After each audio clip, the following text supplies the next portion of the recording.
Did you know that there was a time when it was possible to read every single book printed in English? Would you like to see some of those samples? I have some. The date it's calculated is around 1530, according to my friend Tom Ayling, whose videos I highly recommend you see.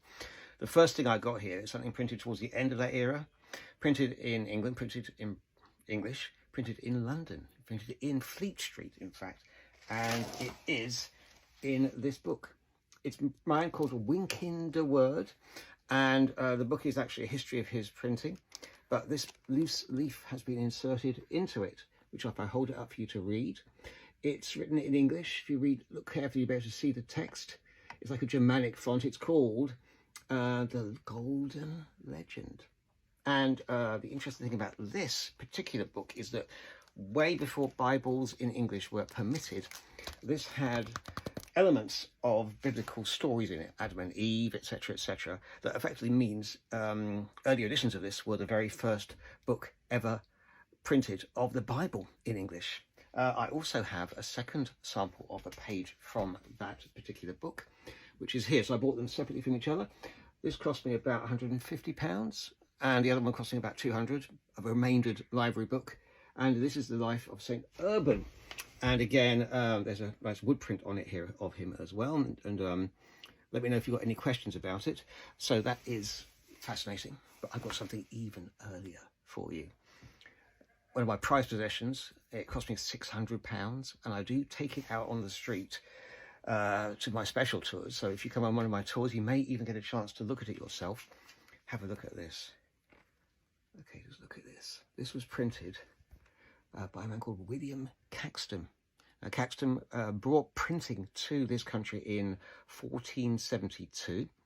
This particular book was printed about 10 years later. It was called the Polychronicle, and it's originally Latin, History of the World by a monk called Ranulph Higden.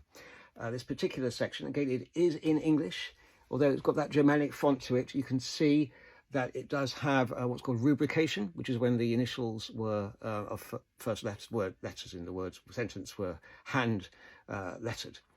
Book 4 at the top in Latin, and it says, when Constantius was dead, Julianus Apostata was made emperor. So this is a history of the world. I've done other videos about what this contains. It's all about the fact that Julian was an apostate, and because he was raised Christian but converted back to paganism, all sorts of punishments were meted upon him by God, and quite disgusting ones, actually. I won't say too much. It's a family TikTok today. Just to let you know, if you come on my tours, you'll hear the true story about that. So I am in possession of 2 of the books which would have been within that corpus from which you would have been able to have read every single book printed in English. And if you come on my tours, you might just see one of them. There's a surprise on this road sign. So this is the Russian embassy in Notting Hill, and we have Palace Court here, and we have Ossington Street here. About a year after the invasion of Ukraine by Russia, Westminster Council decided to name this street here Kiev Road. I don't believe that anyone actually has postal addresses here, so this is more like a symbol of solidarity. But anyway, it's one, as it were, up yours against the Russian embassy. Now, this isn't the only embassy that's having some rows changed around it, by the way. If you go over to Tower Hamlets, the proposed new site of the Chinese embassy is also planning to have new streets there, things like Tiananmen Square, Tibet Lane, all sorts of things, again designed to protest against political situation in China as well. Anyway, come to Kiev Road in Notting Hill to support your solidarity with the people of Ukraine.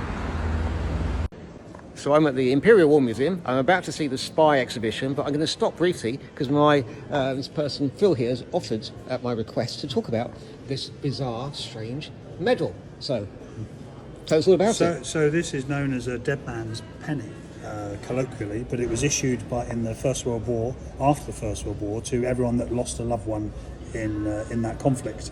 And because families were not allowed to bring the bodies of their loved ones home, they were all buried in identical graves with identical headstones and just 66 characters to describe them.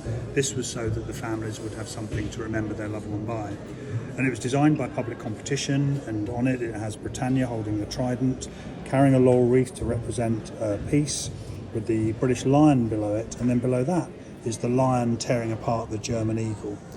And it says he died for freedom and honour, and on it is engraved the name of the person who died, in this case Harold Graver, who died at Ypres in Belgium in 1915. And so his family would have received this medal as a memorial to their loved one. Sadly, they would also receive 2 more, as he lost 2 brothers in the same conflict. Excellent. And, I understand that some families weren't particularly happy about receiving these. They didn't feel it was an appropriate memorial. Yeah, that's right. A lot of families were disgusted that this was all they got, from the government in recognition of the sacrifice, and so they threw them away or just put them in a drawer and forgot about them. And I think that's probably how we acquired this one. Excellent. Thank you very much indeed. You're welcome. This is a Q ship, a secret anti-submarine ship designed by the British in the First World War to deal with the horrific damage caused by German U-boats. It was the only purpose-built ship of its type, called the Hyderabad, and it was meant to look like a harmless decoy fishing boat or cargo ship, but then once the U-boat had surfaced to attack it, it would be destroyed by the hidden weaponry. So first of all, look at the shallowness of its draft. It was designed this way so that any torpedoes fired at it would be easily drawn under it and not damage it. All sorts of weapons were hidden inside it. Look closely here. From here it's just plain, but then if you look up you see that on its side, pivoted, is a proper gun that can be rapidly brought out and levelled against the U-boats. You've also got hidden torpedoes on this side as well, which can be dropped down at any second. Then inside here, and also over here, you've got bomb throwers, which could be used to send mines out towards it. And finally, at the other end, you've also got these further ones here, and these ship-mounted guns to bring it out. So altogether, it's a deceptive weapon ship designed to attack and destroy German U-boats in the First World War. They were known as Q ships. And I'm at the Spies and Secrets exhibition at the Imperial War Museum. Many more videos to follow. Imagine this being your death. Well, for many German soldiers in World War I, it was. This is a sniper's outfit designed by the British artist Lindsay Symington as a sniper disguise in the trenches in World War I. Rather horrific looking, but in the dark it could often make you virtually disappear. I'm at the Secrets and Spies exhibition in the Imperial War Museum, and here is an example of how they would hide themselves as well, using trees. So if there were any tree stumps in the battlefield, an artist would paint them. An exact replica would be made with a tunnel underneath it, and at night time the original tree will be taken down, and they would then put the fake tree up in its place. The fake tree would be made of metal with holes in it, sniped through. This is a painting done by a man who actually was responsible for putting up an observation tree in 1916. And we have here a copy of what an observation tree of the time would look like. Here you go. And at the back they have an original ladder that was inside one of these trees. From very narrow ladder you used to ascend to the top and to snipe at the enemy. And here's some more information about it. So once again, the face of death from a hidden position would often come from someone looking just like this. Imagine having to present a top secret mission to Winston Churchill. Well, this is what this letter talks about. So this officer had to present to Winston Churchill Operation Mincemeat, and this is his report. Operation Mincemeat was about finding a dead body in London of it turned out to be a tramp, and fitting it out like a British officer, with including briefcase on his wrist with secret information, allegedly, of course it was all fake, about a plan to attack from North Africa back into Europe. And these are the things that were put on the dead body to make it look as if he was a real officer, including photographs of his supposed girlfriend of the time.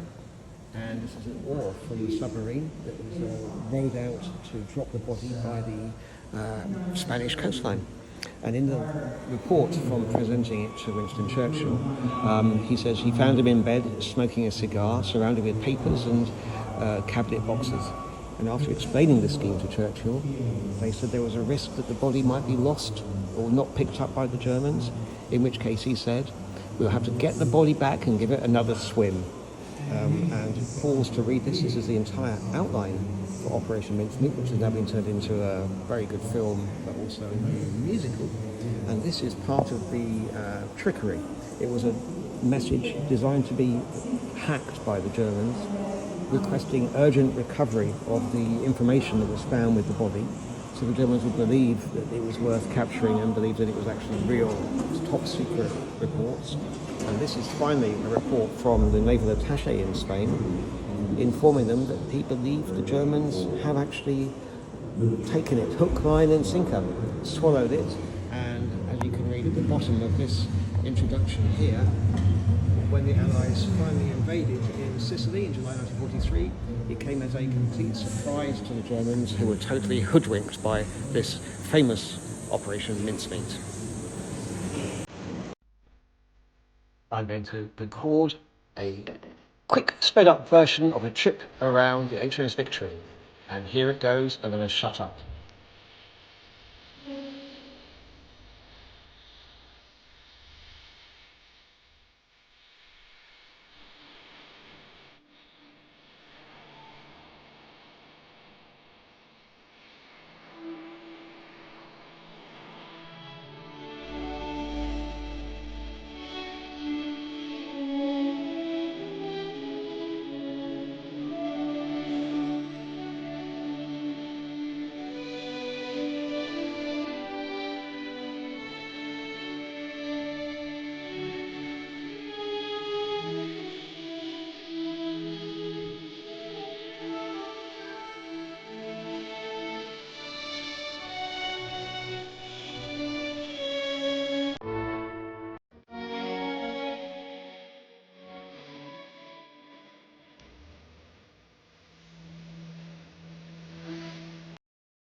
Did you know they found a time capsule in HMS Victory?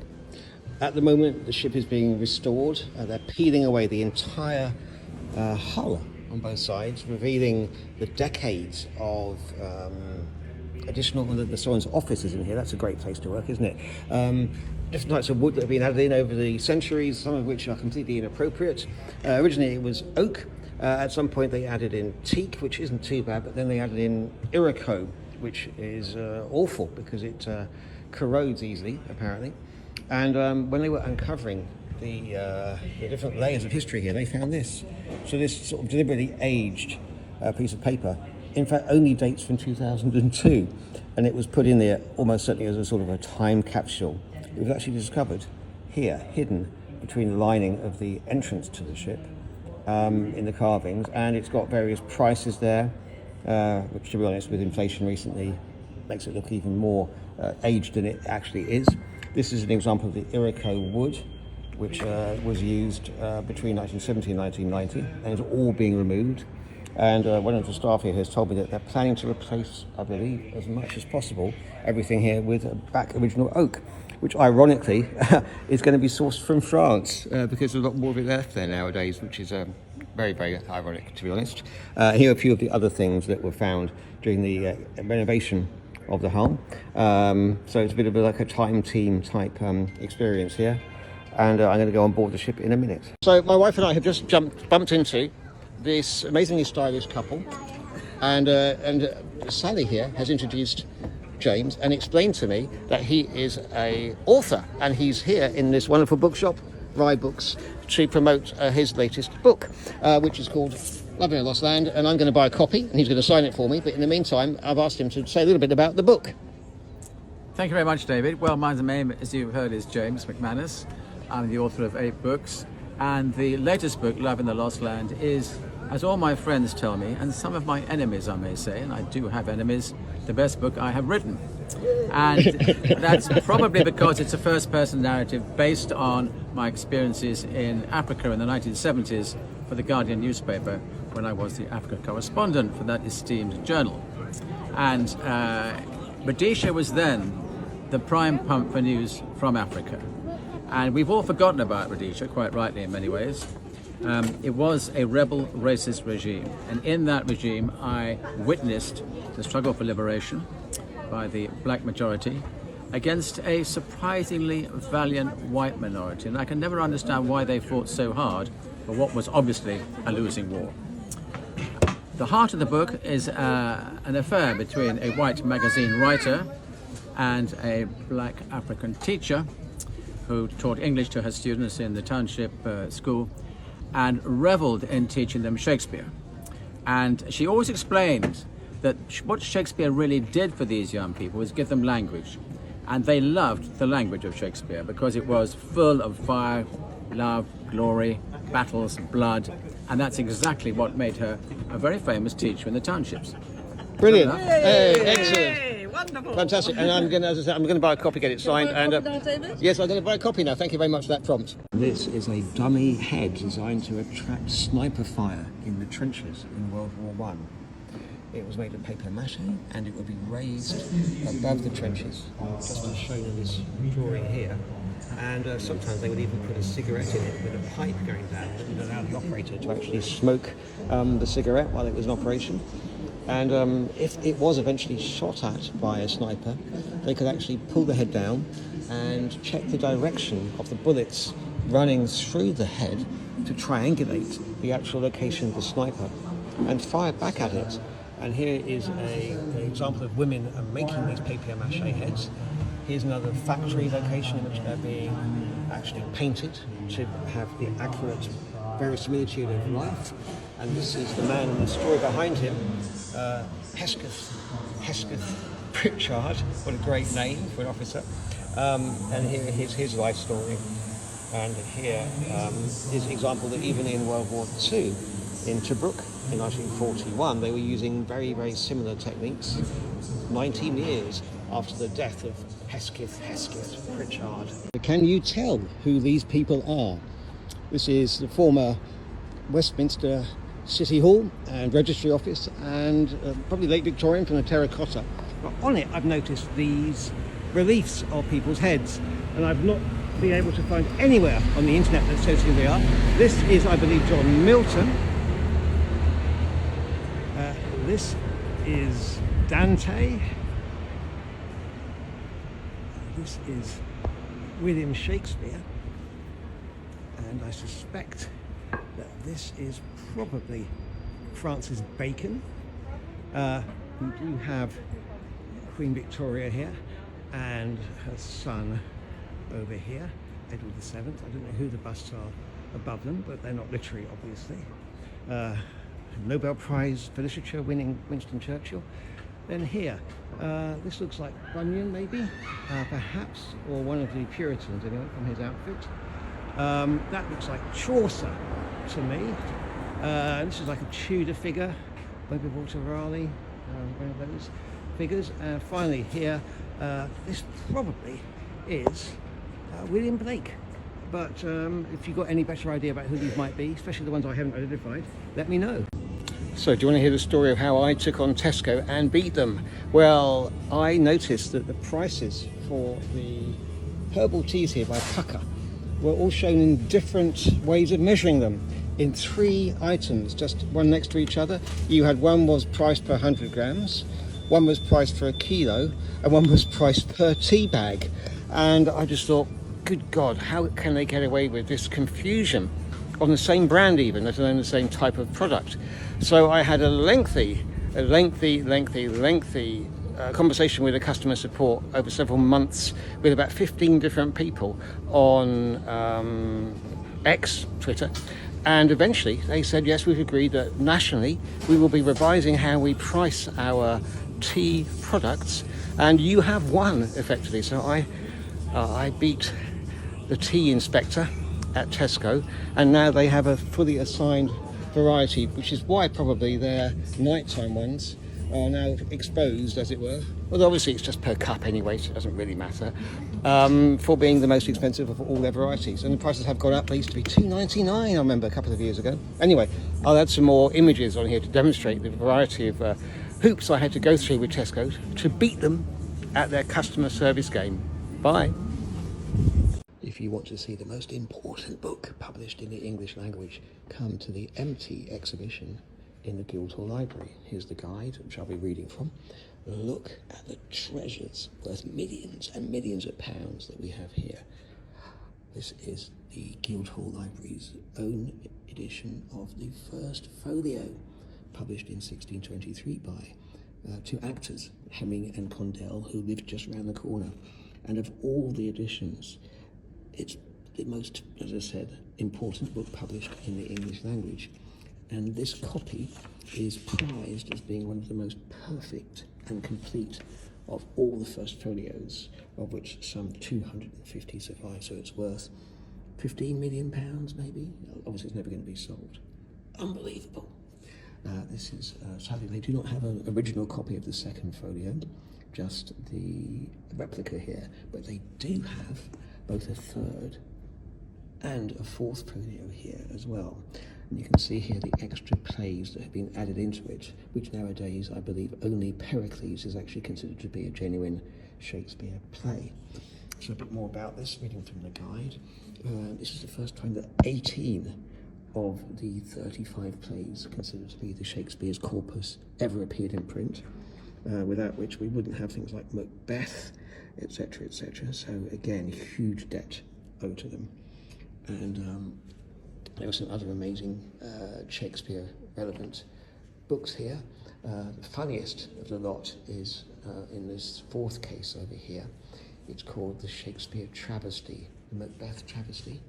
And if you look at it, you can see that it's being turned into rhyming couplets,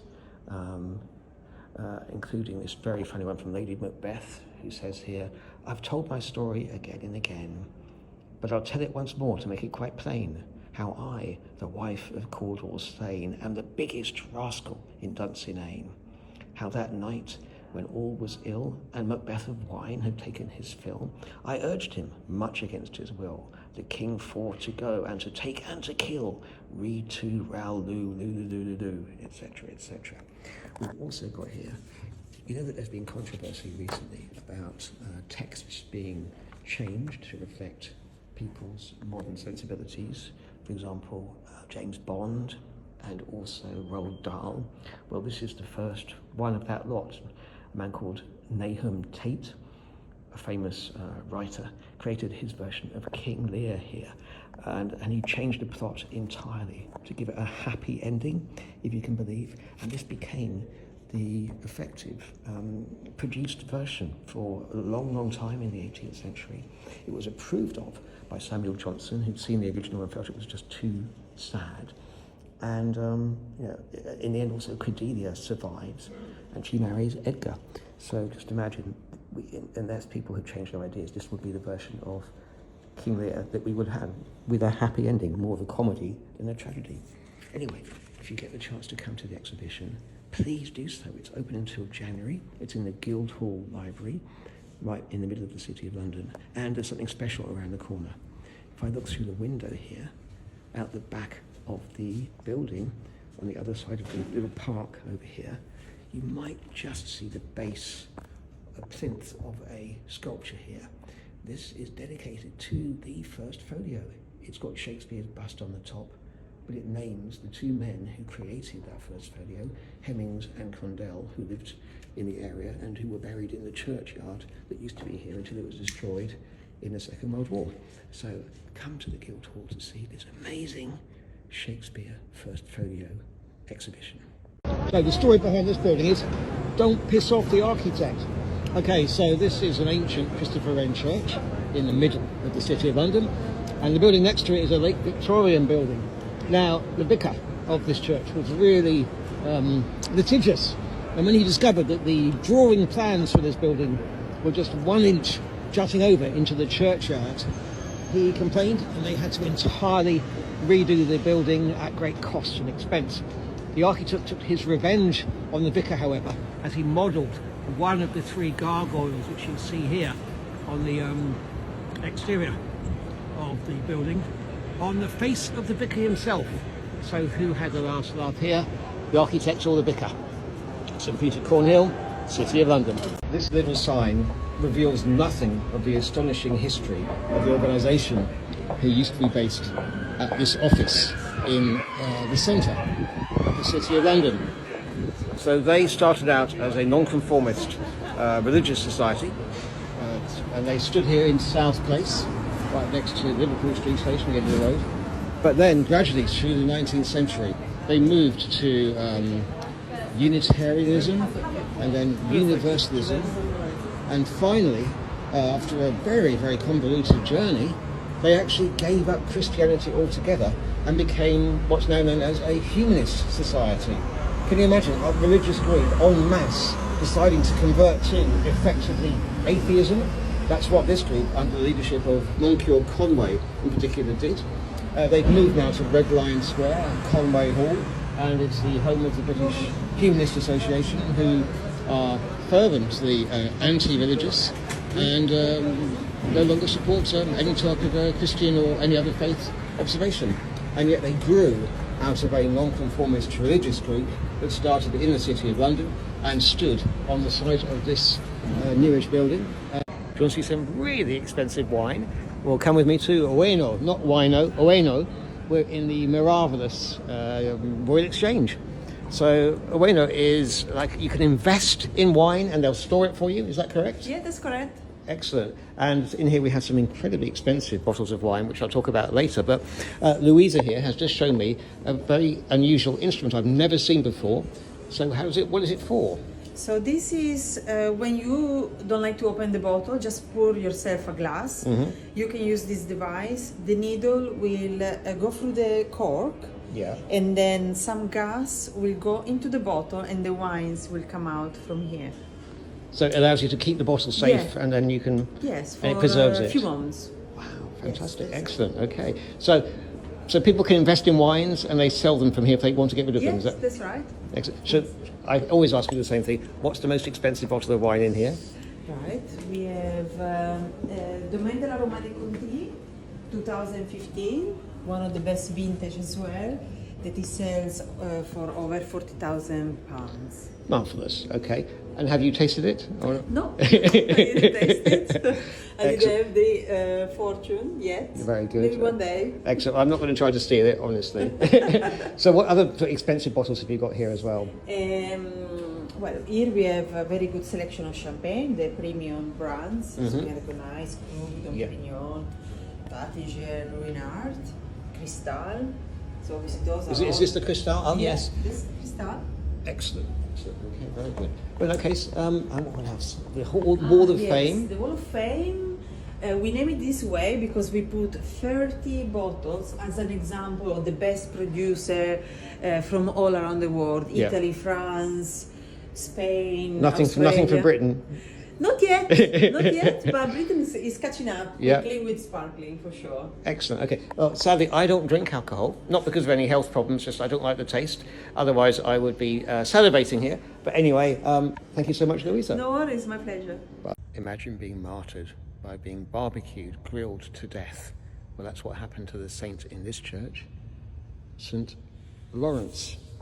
And he was a Christian in early Rome, and he annoyed the Emperor Valerian, and he was sentenced to be grilled to death. And this is like a barbecue grill representing his punishment.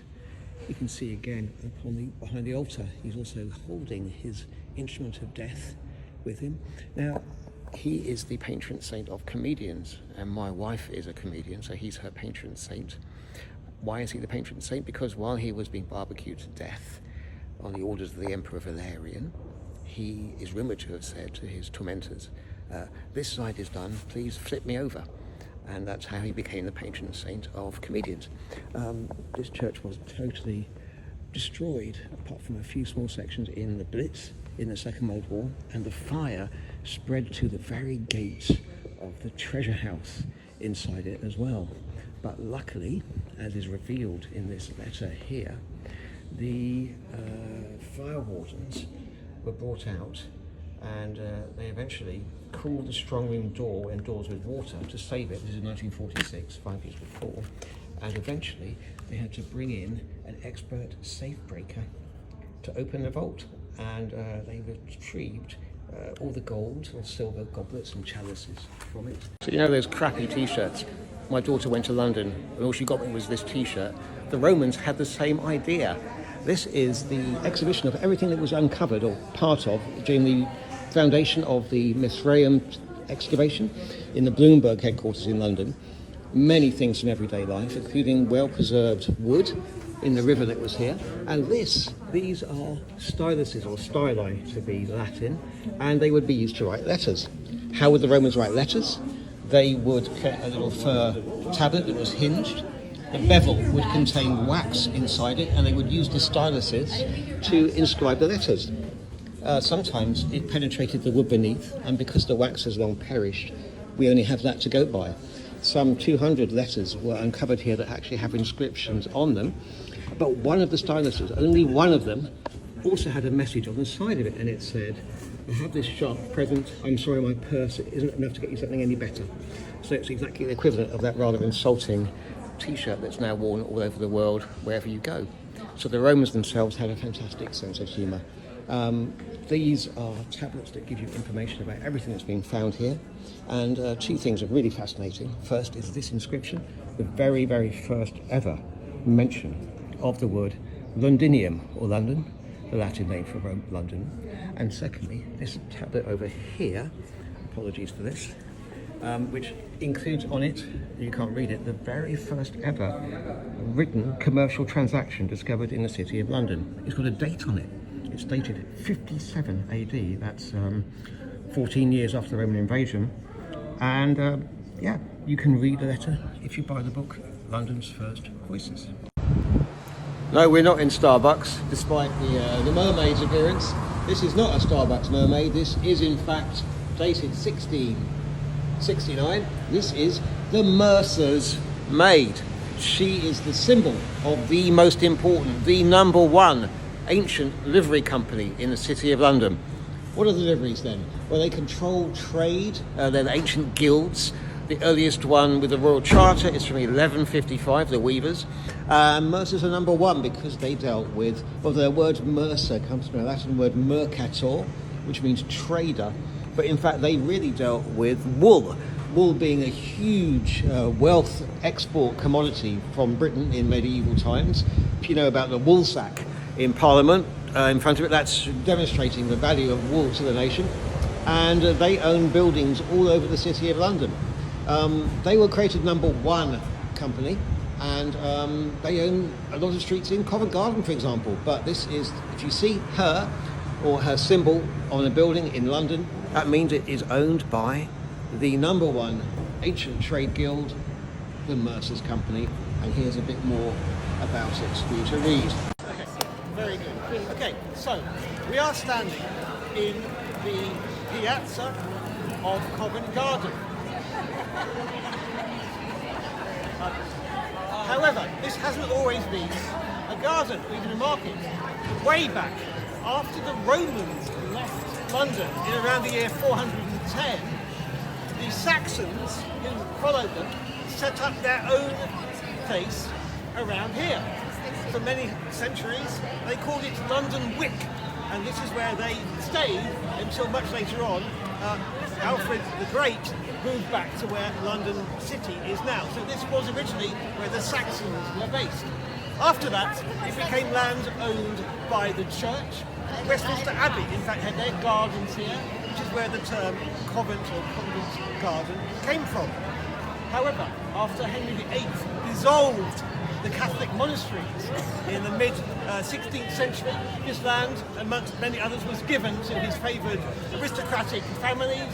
In particular, it was the Duke of Bedford whose family were given this area. And after a period of time, they wanted to make some money out of it. They decided to build a square here. So they brought on board the famous architect Inigo Jones, who had already created the banqueting house in Whitehall, by the Whitehall Palace.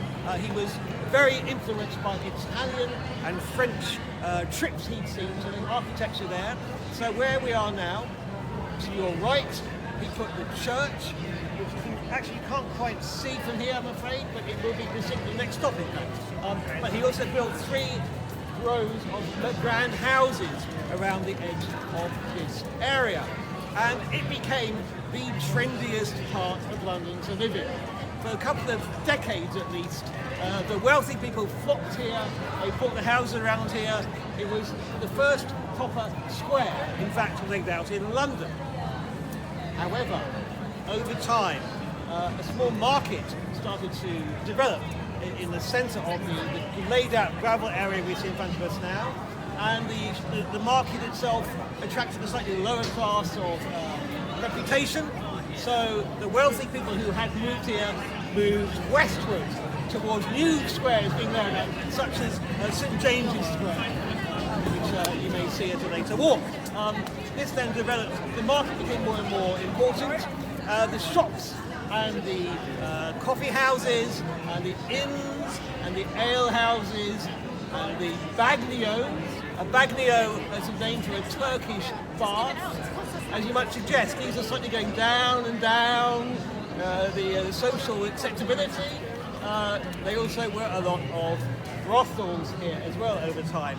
This became a combination of a very dangerous place, a very exciting place, a place where lots of literary people also came as well. It was a big melting pot of ideas as well. So Dr. Johnson would frequent the Bedford Coffee House, which is just on that side. In fact, that's where he met his favourite biographer, Boswell, famously. But lots of other less salubrious things happened here as well. So much so that a famous book called Harris's List was written regularly for many decades in the mid-18th century, describing the women whose favours could be bought here, the type of services they provided, their appearance and their general reputation. It was an extremely popular book that books have been written about it in the past. And there's a woman called Hallie Rubenhold who wrote a recent book about it that I recommend if you're interested.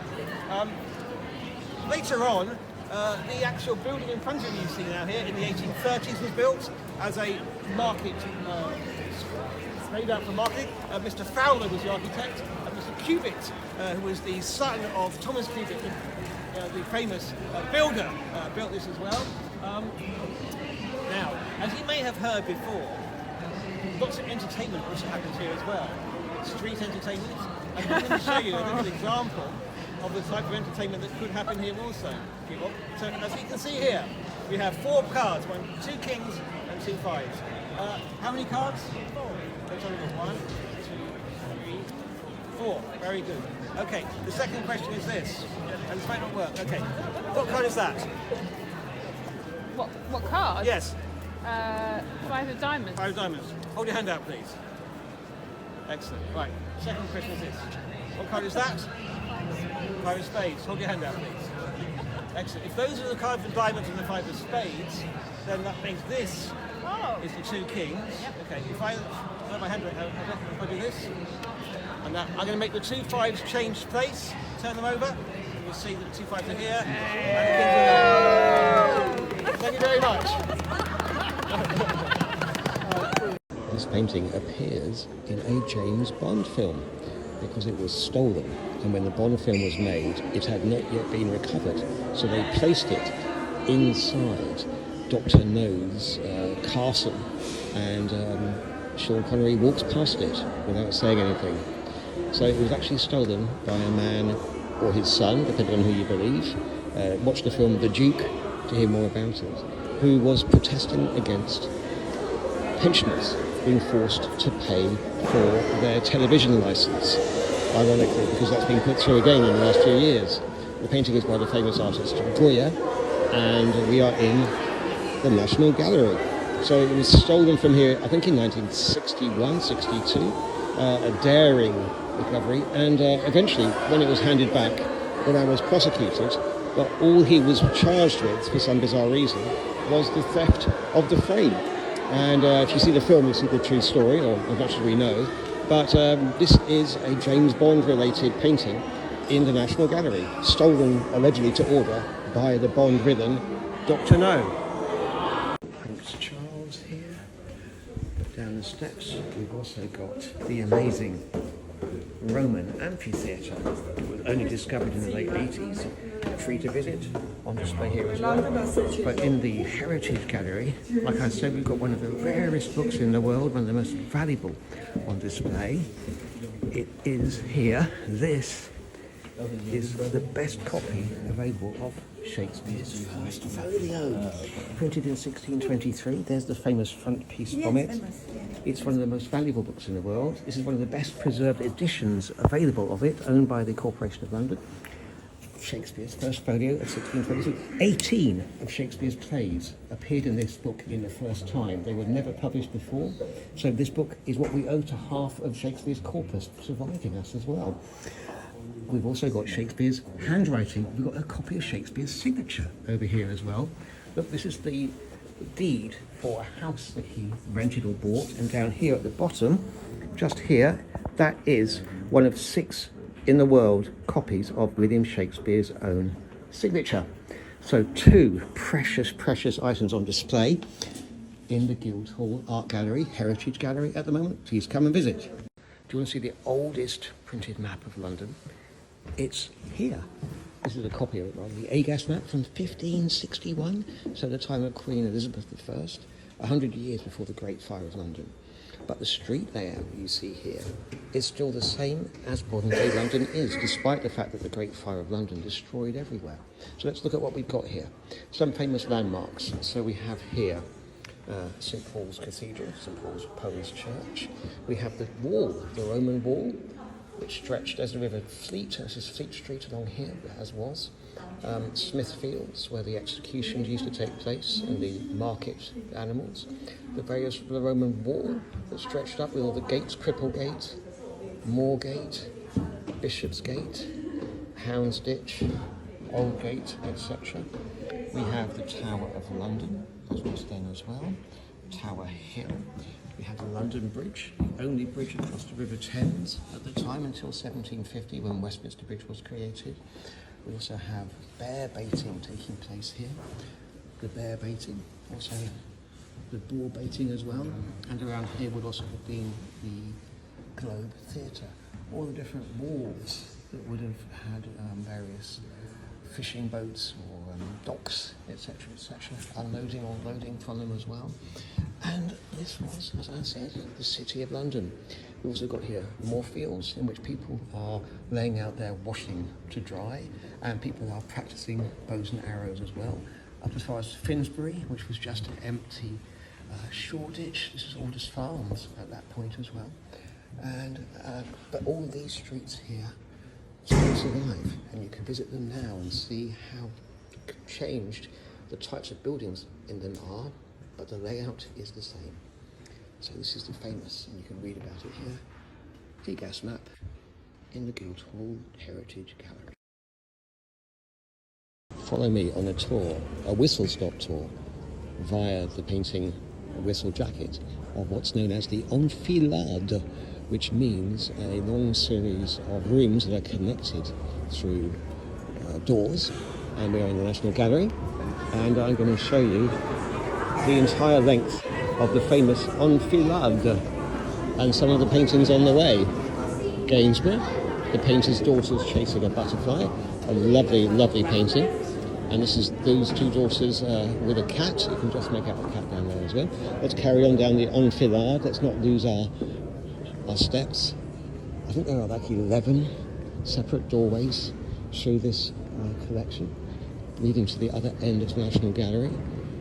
Okay, what else do we have here? Famous pianist played here during the Second World War, Myra Hess. They were broadcast from here as well. So during the Second World War, this was where they recorded and broadcast famous piano concerts to keep up the people's hopes and faith and belief in the future from the horrors of the Second World War.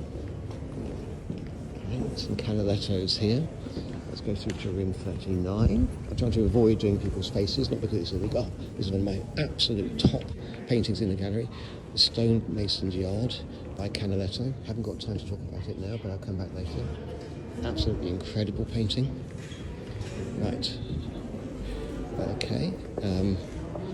This is room of Grand Manor portraiture. Again, no time to dally because I'm trying to take you through to the other end.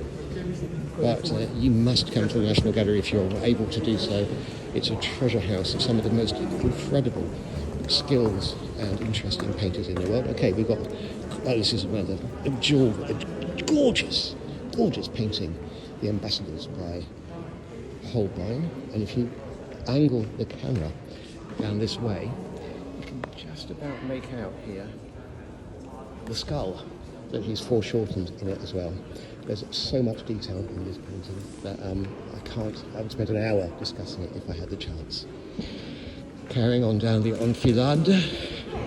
Okay, I did a video before about the fact that people's feet often are depicted in medieval paintings with their second toe longer than their big toe. And again, it's shown here as well. It seems to be a common feature of these paintings at the time as well. And even Jesus himself is depicted in this painting by Raphael with his big toe smaller than the foot shown next to it as well. And again, a more obvious one here too. So, look out for those. Right, carrying on down the enfilade. I'm sure I've not pronounced it correctly. Who do we have here? Okay, oh my God, the lute player.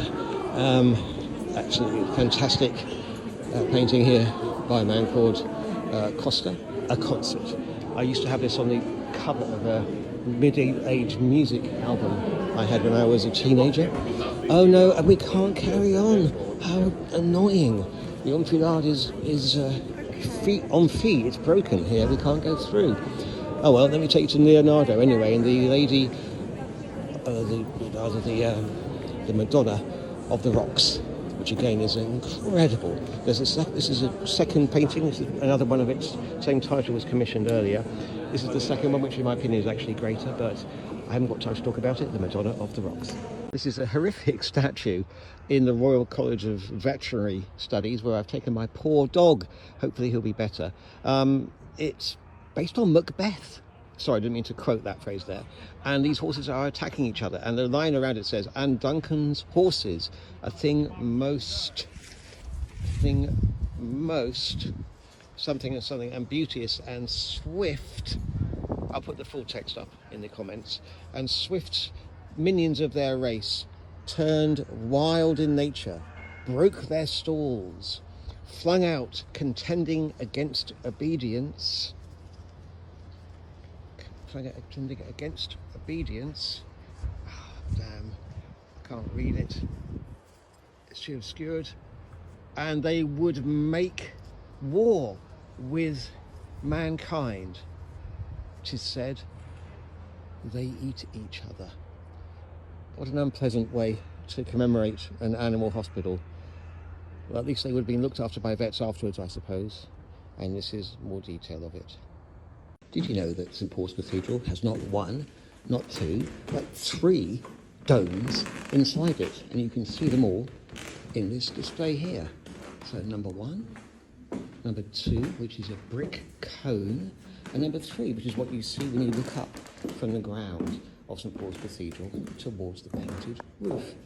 So that's it. This is the recreation of Christopher Wren's workshop. You can also see the 3 domes here as well. Now, there's a huge mistake in this exhibition, which I noticed earlier today, and as a great pedant, I've pointed it out to the exhibition organisers, but I want to share it with you too. Look at this. So there's a famous staircase in St Paul's Cathedral, used in the Harry Potter film as Madame Trelawney's staircase, and they claim here that it is situated in the northwest tower of the cathedral. Unfortunately, they even put it in the northwest tower on this plan here, but sadly, I know because I've been up it, that's not true at all. It is in the southwest corner of the cathedral. So I've already, as a great pedant, raised this with the exhibition organisers, and it may not be enough time to change it, but I just wanted to let you know they are wrong.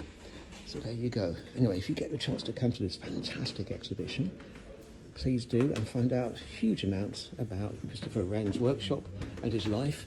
My friend Adam Dant has created this marvellous poster, which you can also buy here as well, which includes Christopher Wren's plan for the City of London and the original layout that was allowed to be kept because no one could agree how to rebuild their houses. It's such a detail. I love Adam Dant, he's amazing.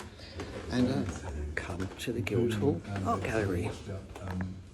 This is one of the many posters designed towards the end of the First World War because the people were starving, the army had everything, and they needed to get extra provisions, so they were very inventive. Look at this. This little elf is saying, if you want oil, then collect beech nuts. The clothing was made of nettles, so collect stinging nettles if you want clothing, and thread. Kill as many rabbits as you can, because the army needs them for their clothing. Women, give up your hair. So there were collection points in all the schools where people could bring their hair to be recycled for the army effort. This thieving man has run away with the pot containing the nutrient yeast and potato soup meat substitute, being chased by the angry soldiers here. These are some examples of the types of ersatz food, fake food that was made. This is bread, which contained sawdust.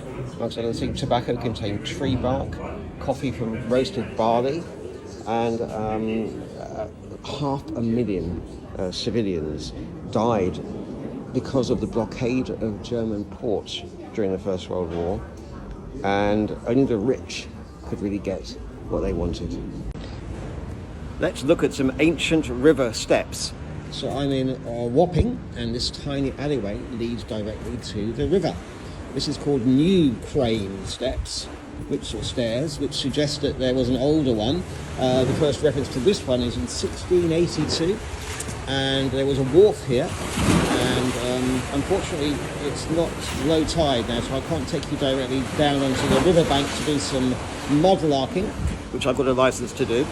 There was a dreadful fire here in 1763, less than 100 years after the Great Fire of London, destroyed 150 houses, I think. 1,500 people were made homeless. But this is a fantastic view. Let me just see how close I can get to the water here without slipping in. Oh God. Right, so let's see, we're looking south here. across the River Thames, a choppy, snot green sea. But what a spectacular place, and there's a Thames Clipper Uber boat going past. I must come back here one day when it's low tide and do some mudlarking. So you often hear of fictional stories where people agree to have their faces altered. Well, this is a real life example of it. It's a spy, Major Fleming Moose, the SOE's leading World War II operator in Denmark. He had a very, very distinctive nose. So he agreed, and this is the writing in which he actually signed off, to have a facial operation to remove the obvious parts of his nose to disguise himself in his work as an SOE operative in World War II. And I am in the Imperial War Museum's new exhibition, Secrets and Spies, which is absolutely stunning. Other things they have here are these. So you would strap these onto your feet in SOE, and they would either disguise your shoe size, or even you wore them backwards, so it would look as if you were walking the wrong way. You've also got here some identity cards, a book detailing how things could be hidden inside other things and the variety of ways in which you could disguise your face. This jumper was worn by an SOE operative who was in a fight with a German policeman. He was actually shot during the fight, and they darned the holes up afterwards. And finally, all these are examples of fake clothing tablets, labels made by SOE in the Second World War, designed to look as if they were actually from the locations where their agents would be located, to give them an accurate-looking, realistic legend in case they were arrested, to demonstrate they really were who they pretended to be. I'm in Chichester Cathedral, where I grew up, and this wooden painting shows Henry VIII in all his splendour. But underneath it we have all the kings and queens, well, kings only, the Tudor paintings from William the Conqueror. And there's a poem we learnt at school, which goes something like this. Willie, Willie, Harry, Steve, Harry, Dick, John, Harry 3, Ned, Ned, Ned, Edward III. Let's go back along the line and get the rest of them. So Ned. Then Richard 2, Harry 4, Harry 5, Harry 6, then who? Edward 4, Edward 5, so I missed one out there. Dick the Bad, Richard III. Then Harry's Twain, Henry VII, Henry VIII, and Ned 6, the Lad. And this is the poem written out that I used to help me remember it as well, so you can read it for yourselves. Anyway, how many of you learnt that at school? Chichester Cathedral, the royal line, easily remembered. Oscar Wilde, the Cray twins, the Yorkshire Ripper, they've all been put on trial here at the Old Bailey. And you can go in as a member of the public to see some of the most amazing arguments by some of the greatest legal minds in the country. However, it is quite hard to get in. As a member of the public, you have to be over 14, and there's this long list. Now, you might expect phones not allowed in, which is fine, but look at the bizarre list of things you aren't allowed to take in here. So, batteries, torches, well, cannabis grinder, I can understand that, drugs, yes, perfume, body spray, body spray. What it, Ninja, tell me what that is if you know. Garmin products, you can't track how far you're walking in here. Kindles, bizarrely. Tablets, AirTag smart watches, e-cigarette lighters, chewing gum, alcohol, portable chargers, aerosol, truncheons and batons. Darth Vader would not be allowed in here either, because amongst the other things that are not visible here, Death Stars. How could you get a Death Star through this door anyway? But as I said, have a long look. If you come to the Old Bailey, please do leave all these items at home or you won't get in. Do you want to see a dress actually worn by Queen Elizabeth I? It's unbelievable. It's the only surviving dress from her time, and it's here.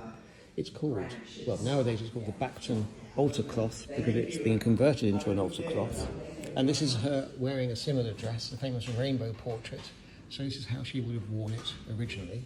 But it was sewn apart and made into this altar cloth instead.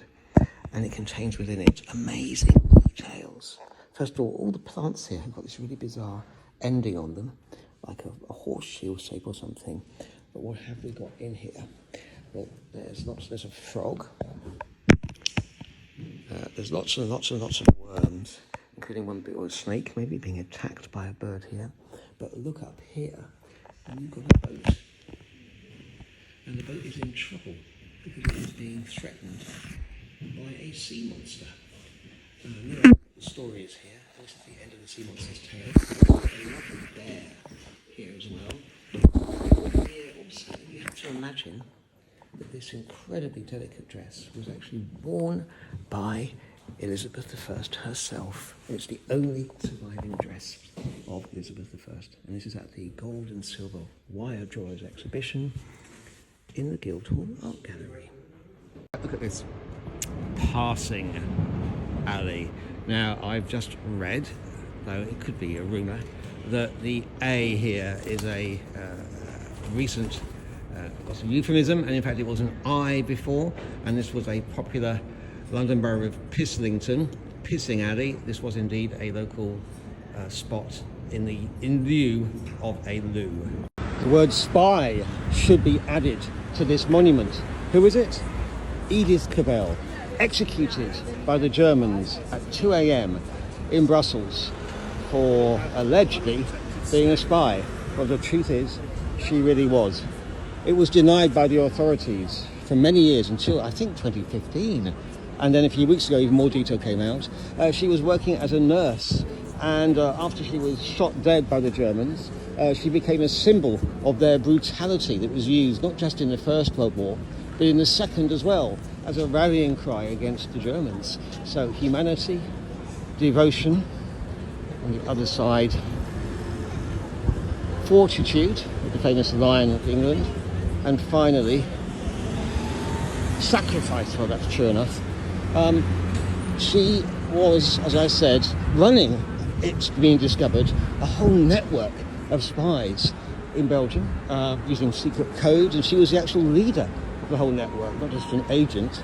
People have left memorials to her here now. But basically, although it was denied at the time, it's now come out she really was a proper spy, and they should add the word spy to the bottom of this monument. Died to save her country, a secret agent. Did you know that Churchill was a fashion designer and not this type of fashion? So he was a great man in many ways. He won the Nobel Prize for Literature. You might not know that, but he also designed this outfit. Here it is.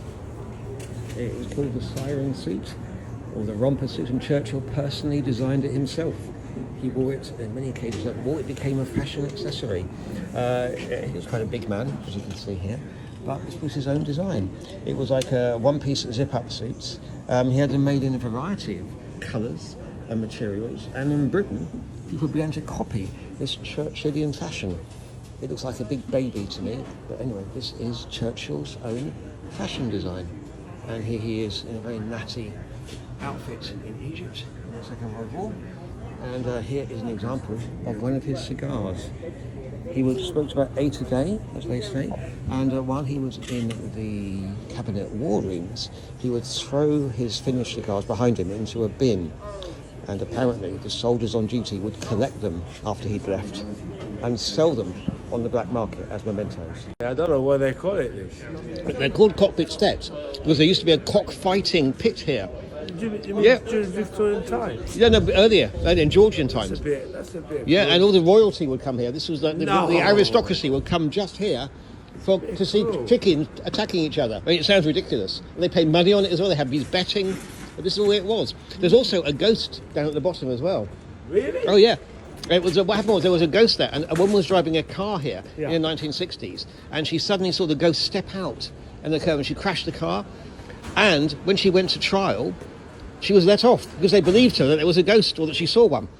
Isn't that incredible? And do you believe that? No, but that's the story anyway. So around here, literally, there was a big cockpit, a huge circular, like a theatre. Yeah. And it was where they saw cockerels would fight each other with spurs on their hind legs to attack each other like this, and it was disgusting, you know. But that was what they entertained. Yeah, but they had the Romans, they had executions. Yeah. So, you know, It's not liberty. no. But anyway, this is where there used to be a massive cockfighting pit here. So this is. So, the word Jolly Roger, we believe, is a French corruption of the phrase which meant pretty red, Jolly Rouge, and this is because original pirate flags were actually red, not black on white, and it signified that you would be given no mercy. This one dates from the 1790s, and it was designed to intimidate your targets and encourage them to surrender without a fight. They disrupted valuable trade routes, and the Royal Navy spent a lot of time trying to suppress them. This was captured by a man called Admiral Richard Curry, and it was captured in operations off of the north coast of Africa, as I said, sometime in the 1790s. So it's an original pirate flag. Just look at the skull staring out at you from the red background. And if you get the chance to come to the Dockyard Museum in Portsmouth, I really recommend it.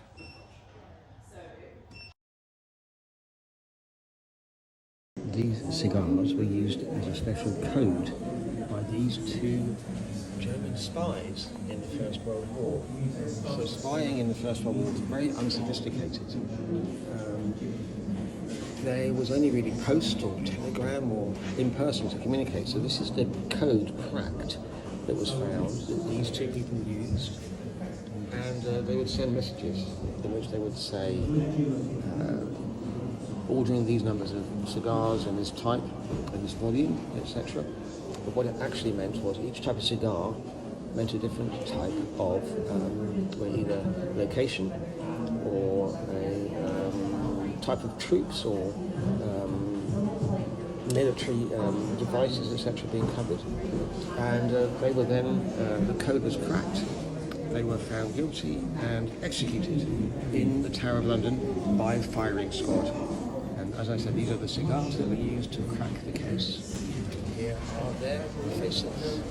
You'll never guess what's in this 1960s building. I've just finished guiding in here. What on earth is there in here to guide about? I hear you asking. Well, let me show you. Let's go down these steps. Just to let you know, this is a scheduled monument. Gives you a clue. By the way, look at these breeze blocks and this design on them. Why? I'll show you in a second. Right, what is down here is 1700 years old. We are in the City of London. Look at this. This is a Roman house. Excavated in the 1840s, building what's called the Coal Exchange. It's now been preserved and it can be visited. The house, the River Thames was along here. So this would have been built right facing the Thames as a beautiful, desirable residence, much like Cheyne Walk is now in Chelsea. It would have had underfloor heating, the famous hypercaust system. And this other side of it, across this gangway, you can see that it was built into the riverbank, and there's something called stratification here, which I'll explain, means that layers of earth reveal no humans were here between about 450 until about 880, because Roman London was not occupied by the Saxons. They moved to modern-day Covent Garden. This house was existing from about 180 to about 450, and look at this. The same wavy lines in this brick. This is because it would have been actually adhering to the cement, and it allowed it to stick better. But why do they block up the hypercaust like this? Well, at some point, the house may have become less busy. Roman populations of London changed a lot, so they actually turned off the radiators, effectively, in this part of the house, and blocked up the flue to make it more economical. Okay, what else is there here? Well, down on this side, they found a Roman amphora with some coins in it that dated to about 385, really late on in the Roman Empire, which means that it's evidence of the final occupation, as it were, before the Romans left. They also found an amphora down here as well. By the way, the Romans enjoyed their own version of Marmite, as it were. It was called garum, and it was a fish paste. Now, this is the real shock, because in the middle of the Roman house, private house, they made a bathhouse. Why would they do it? No one really knows. It would have been in the middle of the courtyard, facing out to the River Thames. And even though a wall was built along it a bit later on, it's a really ugly, monstrous carbuncle on the face of a much-loved friend to build this huge thing in your main front garden. So why do it? No one knows, really. A couple of things about it. There are no mosaics found in this building, but it has got these tesserae, which are like little cubes, equivalent to a mosaic. This is where the furnace was that heated the baths. The hottest room in the house was up here. It was called the caldarium. So hot you couldn't put bare feet on it. You had to wear sandals. And this is the frigidarium, which is the room temperature room that you would have first entered and maybe disrobed in it. By the way, in public bathhouses, you normally, if you were wealthy enough, had your own private slaves with you to protect yourselves from theft. They were known as capsule because Roman bathhouses were notorious, but like Heathrow used to be in the 90s, for pilfering. Now this is the most comfortable of all the three rooms in the bathhouse. That's the frigidarium. That's the caldarium. This is the tepidarium. And it would have been so comfortable you could have sat in here. That's why there actually is an alcove along here. And you would have done business here. There would have been painted walls in it maybe. And generally you would have had fun. Now, the Romans used all sorts of bath for different types of business. They often had libraries in them, the public baths. They often had gyms. They had food you could eat. Exercise. It was, if you were standing for election, you would often pay for the baths to be open for free to carry favour with the electorate. Some religious days you were forbidden to go in. Generally it was mixed sex bathing as well. Only a few emperors made it single sex. And no one knows why this is here, as I said. Perhaps it was a conversion into a motel, as it were, near one of the Roman walls. Or maybe it was even a brothel, if I'm allowed to say that word on TikTok. But anyway, I am a regular guide here. It's open from April to November each year. It's called the Billingsgate Roman Bathhouse, and I thoroughly recommend visiting. A couple more things to show you. Over here, we have some of the tiles that were found. And look, there are some animal footprints in them. Over here, look at this. Anyone can tell what it is? I think it's a deer, maybe a badger. There's a little cat one here, perhaps, and this looks like more like a dog to me as well. And this is a model of what the bathhouse would have looked like. The flues wouldn't have just heated the underfloor section, it would have also heated the walls as well, because it would have allowed the smoke to vent through as well. So this is the Billingsgate Roman bathhouse.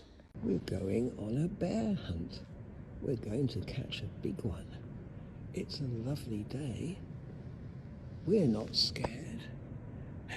This is a tapestry that was owned by Henry VIII, if you can believe it. It dates from 1430 and it's incredibly well preserved, and it's all about hunting.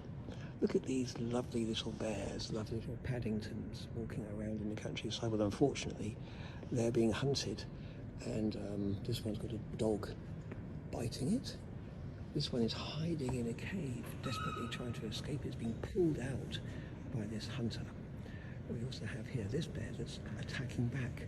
It's biting the chest of this man, but unfortunately, it's already being attacked itself. This dog has got its teeth and paws into it, and it's being speared by these hunts people above as well. Poor bears, I feel quite sorry for them. The other animals that are being hunted in this include, I believe, some otters. There are some swans, sort of in their nest being disturbed. Where are the otters then? Let's look for them. I've been told they're here somewhere. Ah yes, here we go. The otter is apparently being speared and hunted by dogs. So you can't go round them, you can't go through them. We've got to kill them. This Halloween I've got a ghost story for you, all about this alley. We're right next to St Paul's Cathedral. This is Amen Court, the realm of the black dog. So it's a shapeless black form that slithers along the top of the wall at the end of this alley. It then slides softly down to the courtyard and melts away, accompanied by an absolutely noxious odour. The story goes, this is on the site of the ancient prison, the prison called Newgate Prison. And in the 11th century, in the reign of King Henry III, 12th, 13th century, there was a fearsome famine in London, and the prisoners particularly had nothing. So there was a scholar, a wizard, who had been imprisoned in the church, and they rioted and they decided to kill him. So they took his body, consumed it, but with his dying breath, the wizard cast a curse on the inhabitants, because a hideous black dog with eyes of fire and jowls that dripped with blood appeared in the dead of night and proceeded to enact a dread revenge on the prisoners. Some hapless prisoners were torn limb from limb, striking terror into the very souls of the other inmates as they anguished screams echoed through the jails. Others even died of fright. Eventually, some of them hoped that they could escape him by escaping the prison, and actually ran away through an escape route. But no matter how far they travelled, the beast hunted them down one by one. Only when the murder of its master, the dead sorcerer, had been fully avenged did the dog return to the prison's fetid dungeons. And even nowadays, it's alleged to still come out at night. Luckily, it's not nighttime now. And here are some medieval images of what the black dog is meant to have looked like. Look at this, he's actually in the prison. The black dog is with snakes on his head and claws, chained, etc., freed from its chains, is threatening them. We have another similar image of the black dog here, again from a certain time. So for this Halloween, we have the story, The Black Dog of Newgate. I'm David Harrick, I am the London Spy. This is London. And please follow me if you like the videos. Click on the links to follow my TikTok, and come and see me at one of my tours.